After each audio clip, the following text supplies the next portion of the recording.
kui Jaak ütles, et see võiks olla vabadus, see teema, et see jutt on vabadusest, siis mina tean isiklikust kogemusest, vabadus on seotud ainult teadvel olekuga.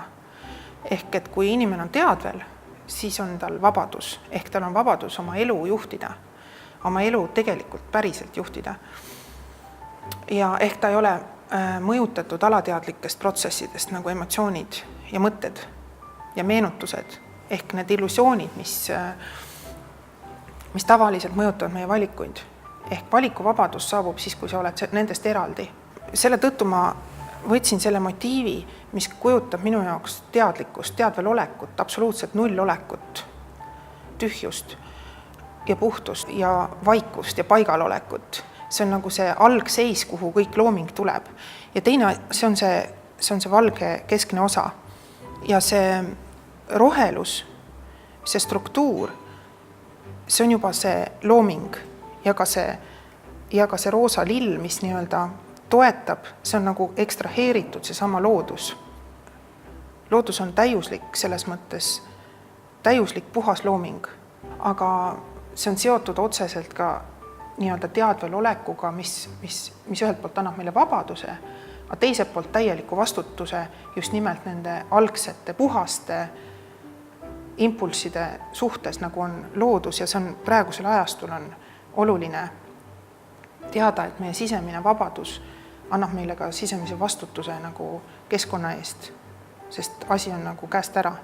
See kavand seal, see ongi selleks samaks vabaduse mappi tehtud töö. Seda motiivi ma ei ole teinud.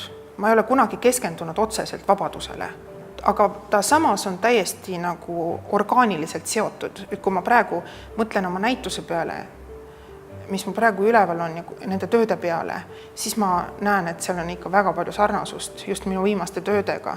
Ja isegi nende varasematega, et ma ei ole üllatunud, et mul selline motiiv on siia sündinud selles suhtes.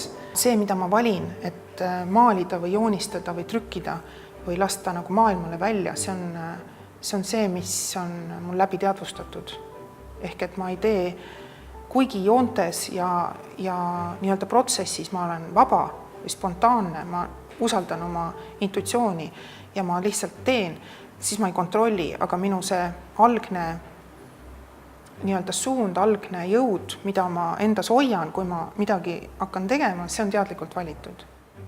Et seda ma pean ka enda jaoks hästi oluliseks, et ma ei oma neid seisundeid, sest need salvestuvad minu meelest nagu piltides, mis seisund kunstnikul on, see salvestub, ehk ta mõjutab ka pärast vaatajat, ehk selle tõttu ma valin selle teadlikult.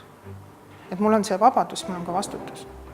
Kui see kõik valmis saab, see mapp, kõik need erinevad tööd, et nii kriitikud kui kunstnikud saavad nagu arvata ja selles mõttes on huvitav just, et mida näeksid kriitikud, kellel on suur teadmiste pagas ja tohutu kogemus nagu erinevatest kujunditest, aga võib-olla ei ole nii vahetuid loomingulisi läbielamisi. Mul on ka juba tekkinud teatud niisugune taju, et mis sellest võiks sündida ja esimene mõte, mis mul on, kui ma seda vaatan, mis siit hakkab tulema, on ikkagi see mitmekesisus, et hästi ja suur ausus ka, et igaüks on lähtunud enda kogemusest selle vabaduse mõiste suhtes. Vormid on hästi erinevad, aga põhiline on minu meelest on see sisu. Sisu on ikka hästi aus inimestel. Ma vaatan, et see on see teema, mis kuidas vabadus ja tema ise kohtuvad. Et selles mõttes on väga okei.